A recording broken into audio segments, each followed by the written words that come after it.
Now, I can't tell you about my watch without first talking about my grandpa Bob. Now, I want you to pay attention to the names that I'm going to be dropping throughout this entirety of the video because a lot of these names appear in popular media in today's mainstream. So, my grandpa Bob was a first lieutenant combat medic in the Vietnam War. In fact, this is what this hat he passed down to me, this straw hat. He passed this down to me after he died, and this puggery, this is what it's called, the band around the hat is called the puggery. What it signifies in the military is a secret military organization that my grandfather belonged to. So it's a secret military straw hat, and it's my favorite hat. So my grandfather worked under the head of the Red Cross. While he was in Vietnam, he developed an artificial blood that was used on the battlefields to keep soldiers alive from the battlefields to the hospitals. So it was an artificial blood that they would pump through bleeding soldiers that would prolong their death and hopefully save their lives. He also went on to study oncology and became a very prestigious doctor in the field of oncology, and saved thousands of patients from cancer. He was one of the only doctors at the time that worked with patients with AIDS. So he was a very heroic, very good man, and I miss him dearly. But anyway, when I got this watch, what happened was Grandpa invited me to come over on a work contract to work at his girlfriend Sandy's plant farm. He had my grandpa Bob had a girlfriend named Sandy that he stayed with until the day he died. And so what ended up happening was I was about 20 years old when Grandpa invited me to work at Sandy's farm. And, it was like a 4-month contract where I would fix the perimeters. Grandpa's girlfriend Sandy lived on a plant farm. She had a lot of trees on that farm. It wasn't like a cow farm or like any of that. She farmed plants and trees and, materials like that. She had horses.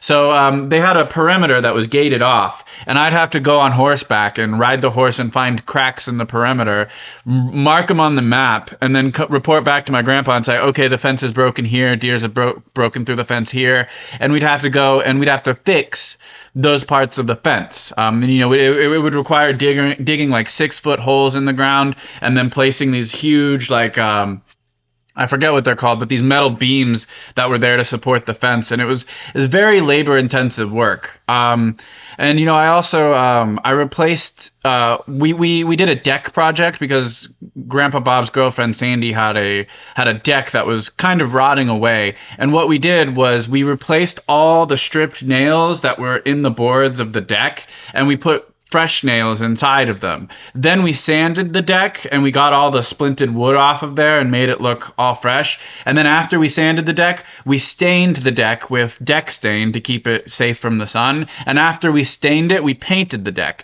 Then it was a log cabin that Sandy lived in on that farm. So we also sanded and stained the logs on the cabin, which, man, that was some really intense work. Like using the sander on the logs, like my whole body was vibrating, with the intensity of the sander on the logs. It was a lot of work.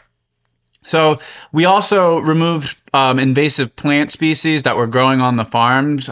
We'd go through the farm and find plants that weren't supposed to be there. And then some of them were giant, like feet-long plants that we'd have to come up with. For one instance was we tied a metal chain link around the base of the giant plant that was invading the deck, and we latched it onto the back of a ATV, and we used the ATV to pull the plant out of the ground, and that was a lot of fun.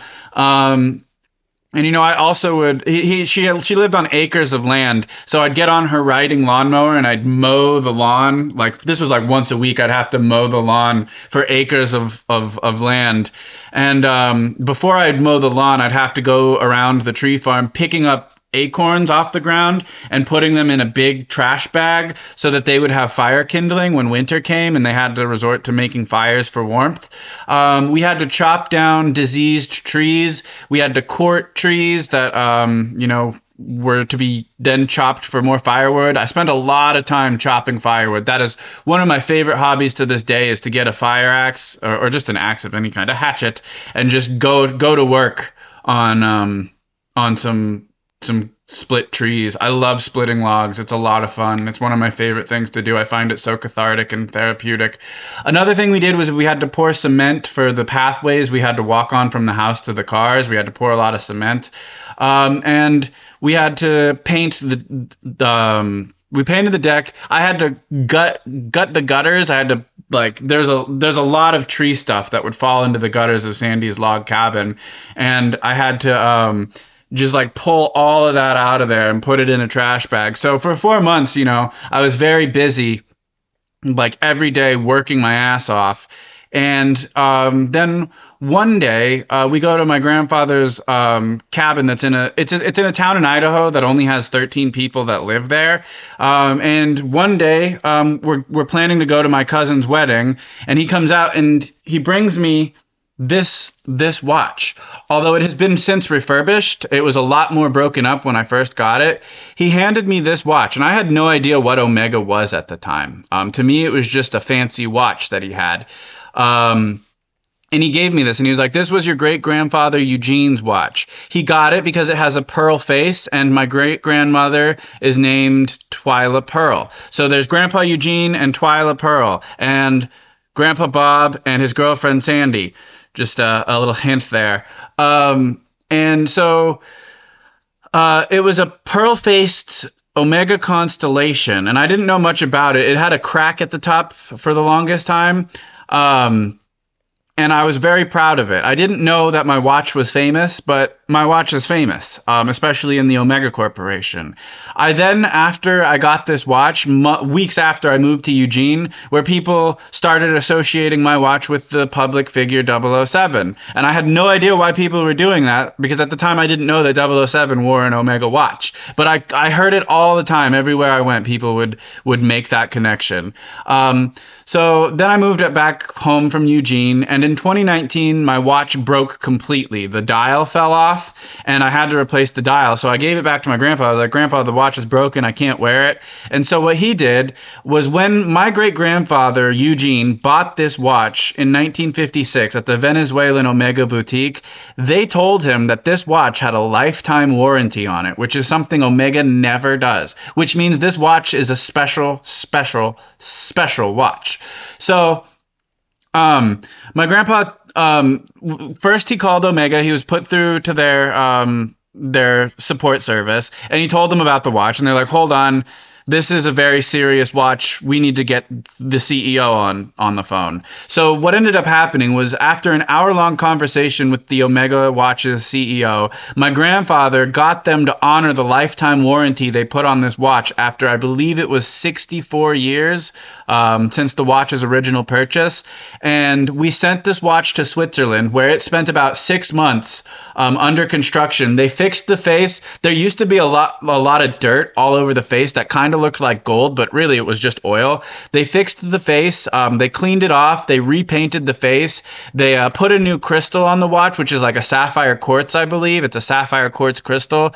And they told my grandfather that this is the first of its kind, one-of-a-kind watch, meaning that I have the only 1956 Omega Constellation, meaning this is the rarest Omega Constellation pretty much in existence, which means a lot of collectors are coming after me. A lot of Omega watch collectors that want fancy watches want this watch, but I'm the only one that have it. Some people doubt its validity, but it is stored in the Omega's vintage database collection. So if I call Omega, I can be like, hey, Omega, this is my watch's information. Can you tell me what it is? And they'll tell me it's an Omega Constellation. And so it's a real watch, despite all those people who call it fake. I love that. Very recently I was making a post about how Omega's CEO knows who I am, and that Omegas are worn by celebrities, astronauts, and Olympians. And like a week after I made that post on YouTube, Omega invited a bunch of astronauts to talk about their experiences with their Omegas. So I'm certain the Omega CEO knows who I am, and I'm pretty certain I inspired that video to come into creation. And I talk to them all the time, and I love the company. I like to symbolize this watch with heroism, and I like to do heroic things when I wear this watch, like donate blood to sick children. But yeah, my great grandfather Eugene had a collection of Omega watches. He was a engineer. He used to build railroads from South America all the way up to North America. So if you've ridden on a train like throughout the Americas, my great grandfather had a hand in that.